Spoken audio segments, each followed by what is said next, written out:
Oke, selamat datang di Generasi Bernama. Hari ini saya akan ditemani oleh Mas Kus dan Mas Afi. Oke, Mas Kus, seperti biasa kita akan menjawab semua pertanyaan-pertanyaan yang diajukan kepada Generasi Bernama. Oke, seperti biasa, salam kenal dulu. Saya Aditya Bernama. Oke, Mas Kus, pertanyaan pertama. Oke, ini ada 5 pertanyaan dari teman kampus. Oke. Yang pertama dari Mbak Siska Fernandes. Oh, Siska. Apakah saya bisa mengubah pasangan saya yang toksik? Gak ada caranya kita itu ngubah seseorang yang toksik ya teman-teman. Jadi gini, untuk Siska, kamu gak akan bisa ngubah pasangan kamu yang toksik. Kenapa? Tidak ada satu orang pun yang berkewajiban untuk mengubah dirinya selain dirinya sendiri. Tidak ada kewajiban seseorang untuk mengubah seseorang kecuali dirinya sendiri yang mau berubah. Maksudku itu, oke? Jadi teman-teman perhatikan ya, kalau kalian itu terjebak sama hubungan yang toksik dan mau mengubahnya itu bullshit, nggak akan pernah bisa. Dan itu akan salah satu upaya yang sia-sia. Menurut saya begitu ya, menurut saya pribadi. Kenapa? Karena ibaratnya dokter ngasih obat ke pasien. Nah, pertanyaannya untuk Mas Kus sama Mas Safi, kalau dokter sudah ngasih obat ke pasien, kira-kira tonggak kesembuhannya di mana? Di dokter atau di pasiennya? Pasien. Karena pasien yang butuh sembuh. Dokter sudah memenuhi peranannya untuk mengasih obat. Itu sama seperti hubungan yang toksik, terjebak sama hubungan yang toksik. Jangan jadi superhero kesiangan, teman-teman. Jangan jadi superhero kesiangan mau ngubah pasangan yang toksik jadi baik, nggak akan bisa dan itu tidak akan instan. Kedua, itu tidak akan mungkin terjadi kalau dirinya sendiri yang toksik itu tidak mau berubah dan menganggap hal yang toksik itu masih wajar. Gitu, masih betah dalam hubungan yang tidak sehat gitu. Jadi jangan lakukan segala sesuatu yang upaya yang sia-sia. Itu capek. Kasihan Mbak Siska. Tolong, capek sama dirimu, kasihani dirimu. Oke, itu aja. Jadi kalau misalnya kalian ada yang mungkin menyanggah hal ini, nggak apa-apa, tulis saja di komentar. Atau yang nggak terima nggak apa-apa, tulis saja di komentar. Oke, saya sambut semua kritikan dan saran atas pernyataan saya, pendapat saya tentang mengubah seseorang yang hubungan yang toksik, karena itu perbuatan yang sia-sia dan bullshit sekali. Oke, Mas Kus, pertanyaan kedua. Ini dari Albert Sitomorang. Oke. Bagaimana memulai untuk melupakan kenangan-kenangan yang jelek terhadap orang tua? Jangan dilupakan gitu. Kenangan-kenangan yang jelek itu jangan dilupakan, teman-teman gitu. Kalian punya kenangan yang tidak menyenangkan bersama orang tua, ya karena orang tua kalian tidak selalu sempurna sesuai dengan keinginan dan impian kalian. Memiliki orang tua seperti Raffi Ahmad mungkin atau Deddy Kombuzer gitu. Tapi harus sadari untuk memaafkan orang tua atau dengan cara melupakan itu juga perbuatan yang sia-sia. Gitu, karena sudah terjadi dan tidak bisa dilupakan. Pilihannya cuma satu, kalian bersiap untuk memaafkan orang tua melalui apa? Kalian bersiap untuk memaafkan diri kalian sendiri. Karena apa? Emang nggak enak punya kenangan buruk sama orang tua, itu nggak enak. Tapi jangan lupa, orang pertama yang kamu harus maafkan adalah dirimu sendiri. Kenapa? Karena kamu telah membenci atau mengenang sesuatu hal yang buruk tentang orang tuamu. Belajar untuk memaafkan dirimu sendiri, untuk memaafkan orang tuamu. Itu butuh waktu, nggak instan. Ya, butuh proses. Setiap orang punya waktunya sendiri untuk memaafkan perilaku yang tidak menyenangkan dari orang tua. Ya. Kalau misalnya kalian bertumbuh dan berkembang di lingkungan pergaulan yang bagus, itu akan mempercepat kalian recovery untuk melepaskan seluruh kebencian di dalam diri kalian, termasuk kenangan-kenangan buruk bersama orang tua. Tapi kalau kalian masih berada di lingkungan circle yang kurang baik untuk perkembangan dan pertumbuhan mental kalian, maka kalian akan terjebak pada penderitaan. Itu. Jadi berhenti untuk melupakan, tapi mencoba untuk berjalan, memulai berdamai dengan kisah yang telah terjadi. Oke. Mungkin perbuatan orang tuanya salah, ya itu salah. Tapi orang tuanya bisa berubah, orangnya bisa berubah, perbuatannya itu salah. Tapi orang tua kalian itu bisa berubah. Ya, pertanyaannya, apakah kalian memberikan kesempatan itu? Kalau kalian bersedia memberikan kesempatan itu harus call to action. Mencoba untuk memaafkan diri sendiri, itu yang perlu kalian lakukan pertama-tama. Kenapa kok perlu memaafkan diri sendiri? Apa hubungannya? Karena kalian bersedia untuk mengenang sesuatu hal yang buruk, entah itu orang lain atau dalam kategori ini, khusus hal ini orang tua. Kalian bersedia untuk mengenang sesuatu hal yang buruk yang itu membuat kalian nggak betah, nggak nyaman, gelisah, cemas, dan menderita. Maafkan diri kalian sebelum memaafkan orang tua kalian. Dan ini aku ingatkan lagi, waktunya setiap orang berbeda-beda. Ada yang cepat, ada yang lambat. Tapi setidaknya kalian call to action untuk melakukan, dan tidak hanya sekedar ide bagaimana cara memaafkan, dan kalian sudah mengerti jawabannya tapi tidak dilakukan. Ini butuh proses. Oke Mas Gus. Pertanyaan selanjutnya. Oke, dari Mas Andi Darmawan.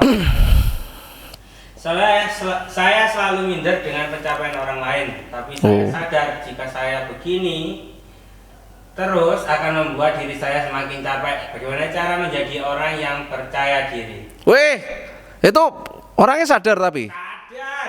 Oh, bagus. Yo, generasi emas, katanya generasi emas 2045, bagus. Ya, punya ada kesadaran akan apa, Mas?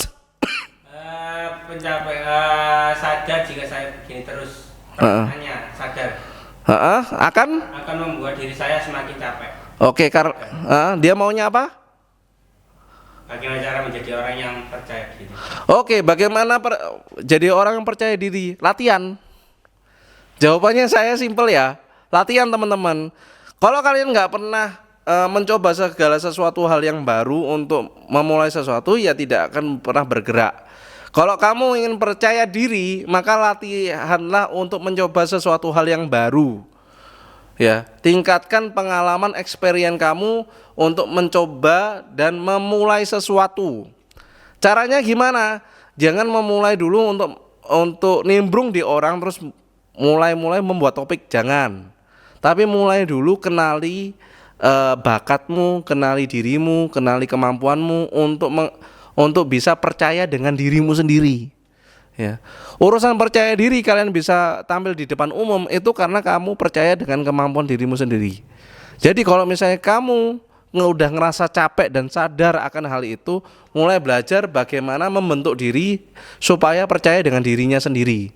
Percaya dengan dirimu sendiri, itu yang utama. Sebelum kamu mengekspresikannya ke orang lain, misalnya membuat topik yang baru, topik yang menyenangkan, komunikasi ke pasangan atau nembak orang nembak orang karena kamu suka ya. Itu mulai dulu untuk percaya sama dirimu sendiri. Itu. Latihannya gampang. Tulis kelebihan kekuranganmu apa. Udah fokus ke kelebihan, gampang toh. Kebaikan sama keburukanmu apa. Oke, udah kamu tulis, sadar. Ya udah fokus kebaikanmu, apa yang bisa kamu upgradekan supaya orang bisa memperhatikan kamu. Dan ketika kamu diperhatikan, kamu sudah siap. Ya, karena kenapa? Kamu sudah percaya sama dirimu sendiri secara utuh dan menyeluruh.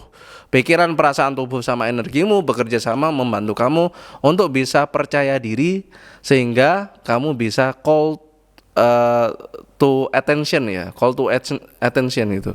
Jadi kamu bisa gampang diperhatikan, kamu bisa gampang untuk dapat kepercayaan orang karena kamu percaya sama dirimu sendiri. Kalau kamu ingin percaya sama dirimu sendiri, ChatGPT ada, Google ada, ya, gampang. Gimana caranya melatih diri untuk percaya diri? Banyak caranya. Pakai media sosial, bos, gampang. Oke, Mas Gus. Pertanyaan selanjutnya. Oke. Sorry ya. Sensor Mas. Oke. Masuk sponsor kita. Oke. Pertanyaan keempat dari Fatih Farah Sidki. Seberapa penting pendidikan tinggi untuk kehidupan? Oh, ini pertanyaan bagus. Ini sekarang banyak fenomena ya, orang berpendidikan hanya untuk cari kerja. Enggak, itu. Semakin kamu berpendidikan tinggi, semakin akan memperluas cara pandang kamu. Sekarang banyak orang yang kena mental illness atau sedikit-sedikit kena mental mentil, ya. Itu karena apa? Cara pandang mereka terhadap diri sendiri itu kurang luas dan kurang luas, ya. Dan kebahagiaan sekarang itu agak terkotak-kotak. Kalian harus punya sesuatu. Contoh misalnya pakai standar TikTok. Ada orang yang standar kebahagiaannya menikah dengan orang yang bisa kasih mahar 1 M. Tit. Ya. Saya sadar sendiri, saya koreksi sendiri, oke. Jadi nggak mungkin teman-teman. Kalau misalnya ada orang yang ngasih, yang khususnya perempuan ya, yang maca independen, dengerin aku. Kalau kalian ngerasa boleh dikasih mahar 1 M atau ada pangeran berkuda putih yang ngasih mahar kalian 1 M untuk nikah, laki-laki nggak bodoh bos, itu. Laki-laki nggak sebodoh itu. Mereka bersedia, iya, ketika kalian layak, ya. Ketika kalian layak apa? Berpendidikan tinggi. Berpendidikan tinggi bukan masalah gelar, tapi cara pandang kalian untuk mengatasi sebuah problem atau semua problem punya solusi gitu. Itu. Pendidikan tinggi itu pentingnya untuk mampu mengolah sebuah problem sehingga kamu menemukan solusi gitu dengan cepat. Semakin tinggi, semakin cepat kamu memperoleh solusi gitu. Itu. Semakin kamu tidak mengenyam pendidikan atau tidak terdidik dan tidak terbiasa mendidik diri sendiri, kamu akan terbiasa untuk terjebak pada satu cara yang sama terus-menerus, tidak punya opsi yang lain untuk mengatasi sebuah problem. Kenapa kok seperti itu? Karena kehidupan ini fleksibel, bos. Udah capek banyak anak-anak SMA yang bingung masuk kuliah di mana nih. Jadi perhatikan ya, pendidikan itu penting teman-teman, bukan hanya sekedar cari kerja. Ya, itu bisa cari kerja dengan mudah, nilai plus. Tapi tidak hanya itu. Kalau misalnya kalian berpendidikan tinggi, otomatis kalian punya nilai jual di kehidupan. Kalau misalnya kalian lamar kerja nggak diterima, kalian punya opsi lain, banyak caranya. Itu yang dilatih di tempat pendidikan tinggi. Jadi semakin pendidikan semakin tinggi, semakin kalian terlatih untuk mendidik diri kalian sendiri sehingga kalian tidak stuck dalam hidup. Ya, aku ulangi, supaya kalian tidak stuck dalam hidup. Ya, penderitaan dimulai ketika kalian berhenti untuk bergerak melanjutkan hidup. Kenapa?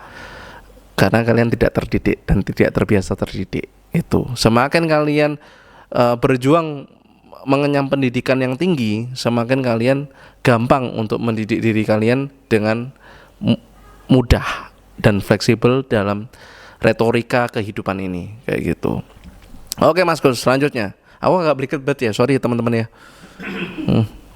Oke, pertanyaan dari Aisyah Nuruddin Dahlan. Menurut Bang Adit, kenapa banyak orang yang betah berlama-lama dengan penderitaan hidup? Kenapa banyak orang betah berlama-lama dengan penderitaan hidup? Oke ya teman-teman ya, ini sebenarnya banyak loh. Banyak di YouTube sudah ada, di konten yang lain sudah ada. Terus di Google itu bisa cari, sekarang ada teknologi namanya ChatGPT. Ya, itu harusnya sih pertanyaan-pertanyaan yang simple itu bisa ditanyakan di ChatGPT. Sekarang aku coba ya ChatGPT, kenapa banyak orang betah menderita? Oke, tunggu sebentar. Salah kalian sendiri ada yang nanya gitu. Oke, nih ada beberapa alasan mengapa seseorang mungkin merasa betah dalam penderitaan ini. Ini saya dapatkan dari ChatGPT. Sorry banget nih, agak kurang pas nih hari ini. Oke, yang pertama, ini kondisi mental teman-teman. Kondisi mental, beberapa kondisi mental seperti depresi atau anxiety. Jadi kalau kalian masih ngerasa cemas, masih ngerasa depresi dan belum bisa move on dari kenangan-kenangan yang buruk, entah itu kenangan bersama pacar, sama orang tua, sama teman, atau punya trauma, ya kalian bakal masih ada di situ-situ aja, dan sembuhnya ini butuh waktu. Itu. Jadi perhatikan mental kalian, apakah punya keadaan mental yang kurang pas atau lagi mental block. Kalian mempersepsikan diri kalian rendah, itu juga menjadi faktor kenapa orang itu betah menderita. Yang kedua dari ChatGPT, pola pikir. Ini yang tonggak utamanya di sini gitu. Pikiran negatif atau pesimis dapat membuat seseorang merasa bahwa mereka tidak layak mendapatkan kebahagiaan. Persepsi membentuk aksi. Persepsi membentuk perasaan. Jadi kalau cara pandang kalian, pola pikir kalian itu masih merendahkan diri kalian sendiri atau namanya meragukan diri kalian sendiri, ya jangan harap kalian bisa lepas dari penderitaan. Kenapa kok bisa begitu? Karena itu terbiasa. Ya, pola pikir itu juga butuh kebiasaan. Nggak kayak tentang perilaku habit aja, enggak. Pola pikir butuh dibiasakan, teman-teman. Kalau kalian dibiasakan untuk betah menderita, ya akhirnya yang terjadi ya begitu aja. Lalu caranya gimana? Untuk lepas dari penderitaan, ya ubah pola pikirnya, ubah persepsi kalian terhadap diri kalian, termasuk kehidupan diri kalian. Kalau diri kalian ngerasa aku mana bisa, aku nggak bisa, aku itu penakut, aku itu pecundang, aku tuh udah jadi sampah, ya kan selamanya begitu. Call to action kalian juga begitu. Itu.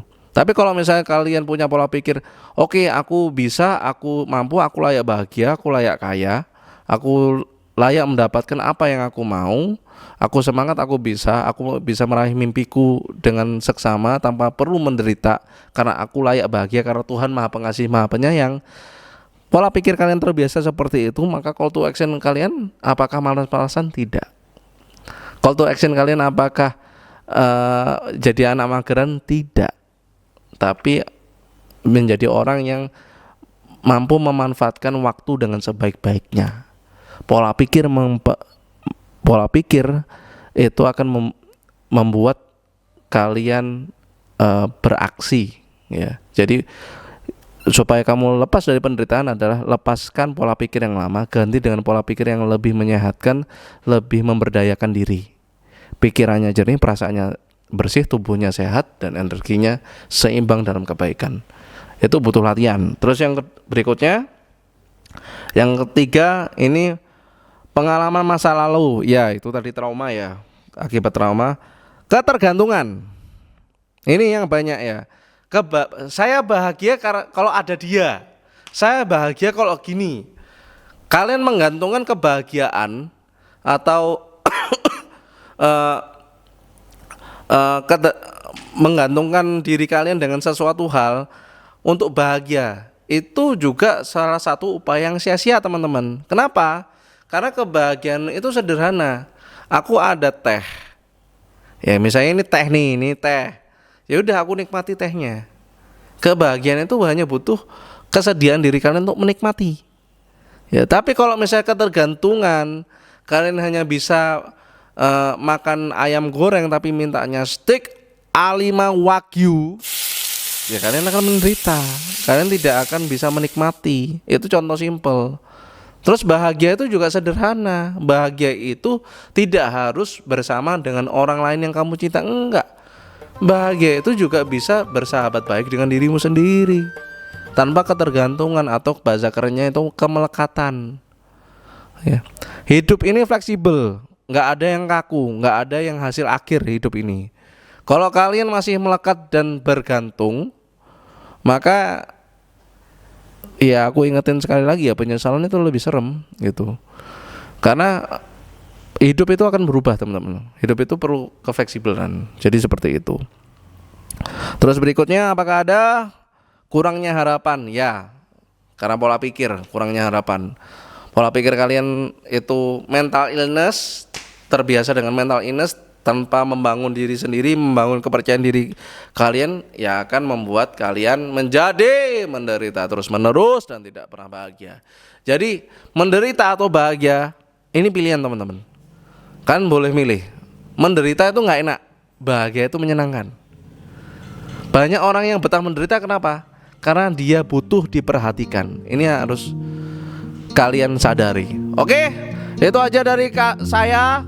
Nih teman-teman kemana banyak yang hilang, tapi ya udahlah.